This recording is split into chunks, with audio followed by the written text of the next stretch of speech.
कंधे में दर्द होने के 4 सबसे कॉमन कारण क्या है?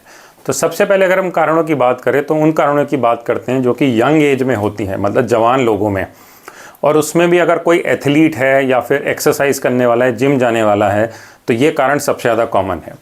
कभी कभी कंधे में हमारे एक बरसा या एक बैग होता है जिसको सब एक्रोमियल बरसा कहते हैं, कभी कभी उसमें सूजन आ जाती है, तो वो एक बहुत इंपॉर्टेंट कारण होता है जिससे कि कंधे में दर्द रहता है, ख़ास तौर में एक्टिव लोगों में जिनके भी जैसे बैडमिंटन खेलने वाले हैं या जिम जाने वाले हैं। इसके सिवा कभी कभी मसल टेयर्स हो जाते हैं, जैसे सुप्रास्पाइनेटस मसल है उसका टेयर हो सकता है या रोटेटर कफ का टेयर हो सकता है। इसके सिवा कभी कभी इम्पिंजमेंट, मतलब एक स्लीव जैसी चीज़ होती है कंधे की जो फंसने लगती है और उसमें दर्द होने लगता है, तो उसको इम्पिंजमेंट सिंड्रोम कहते हैं। वो भी एक बहुत इंपॉर्टेंट कारण है जिससे कि यंग पेशेंट्स में कंधों में दर्द हो सकता है। इसके सिवा जैसे अगर कोई एक्सरसाइज गलत तरह से कर रहा है, शोल्डर डिसलोकेट हो गया है या रिकरेंट शोल्डर डिसलोकेशन हो रहा है किसी को, तो वो भी एक कारण है जिससे कि कंधे में बार बार दर्द हो सकता है। इसके सिवा अगर हम बड़ी उम्र के लोगों में बात करें तो बड़ी उम्र के लोगों में फ्रोज़न शोल्डर एक बहुत ही कॉमन चीज़ है। जैसे अगर किसी की 45 साल से ज़्यादा की उम्र है, शुगर की बीमारी है और कंधे का मूवमेंट जो है वो जाम हो रहा है, मतलब कंधा अगर ऊपर ले जाने में उनको दर्द है, कंधा पीछे ले जाने में उनको दर्द है, तो फ्रोज़न शोल्डर एक कारण हो सकता है कंधे के दर्द का। तो ये नॉर्मली MRI से या क्लिनिकल एग्जामिनेशन से ही हमको पता चल जाता है, और इसका दर्द अक्सर कंधे के बाहर की तरफ होता है, रात में ज़्यादा होता है।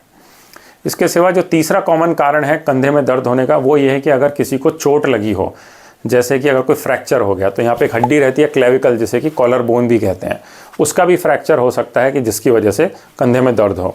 या फिर अगर शोल्डर में ह्यूमरस बोन एक होती है, अगर उसका फ्रैक्चर हो जाए या स्कैपुला का फ्रैक्चर हो जाए, तो चोट लगने से नॉर्मली इन 3 हड्डियों में अगर क्रैक आया है तो पेन रह सकता है। इसके सिवा बड़ी उम्र के लोगों में पेन होने का कारण हो सकता है अर्थराइटिस। एक्रोमियोक्लेविकुलर जॉइंट जो होता है, ये हमारी कंधे की 2 हड्डियों के बीच का एक जॉइंट होता है, उसमें अगर अर्थराइटिस हो जाए तो वो भी पेनफुल हो सकता है। इसके सिवा ग्लिनोहिमोरल जॉइंट, जो कि हमारे कंधे का मेन जॉइंट है जहाँ पे कि सारा मूवमेंट होता है, अगर वहाँ पे अर्थराइटिस हो जाए तो वो भी पेनफुल हो सकता है। इसके सिवा कभी कभी हमारे कंधे में रूमेटॉइड अर्थराइटिस की वजह से भी दर्द हो सकता है।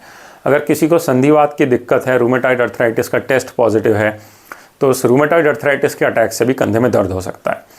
उसके सिवा अगर किसी को कंधे में इन्फेक्शन हो जाए तो उससे भी बहुत कॉमनली कंधे का इन्फेक्शन भी काफ़ी पेनफुल होता है, उसमें सूजन आ जाती है, दर्द होता है, मूवमेंट में पेन होता है, बुखार आ जाता है, तो ये भी एक कॉमन कारण है जिससे कि कंधे में दर्द हो सकता है। तो मुख्यतः अगर हम देखें तो कंधे में 4 तरह से दर्द हो सकता है या 4 कारणों से दर्द हो सकता है। पहला, यंग लोगों में जो कि जिम जाते हैं, एक्सरसाइज करते हैं या बैडमिंटन खेलते हैं, लॉन टेनिस खेलते हैं। दूसरा, बड़ी उम्र के लोगों में जिनमें कि अर्थराइटिस ज़्यादा कॉमन है। तीसरा, फ्रोजन शोल्डर। या फिर चौथा, अगर चोट लगने की वजह से कंधे में दर्द हो रहा है तो नॉर्मली क्लेविकल, स्कैपुला या फिर एक जो ह्यूमरस नाम की बोन रहती है उसके फ्रैक्चर की वजह से दर्द हो सकता है। Thank you.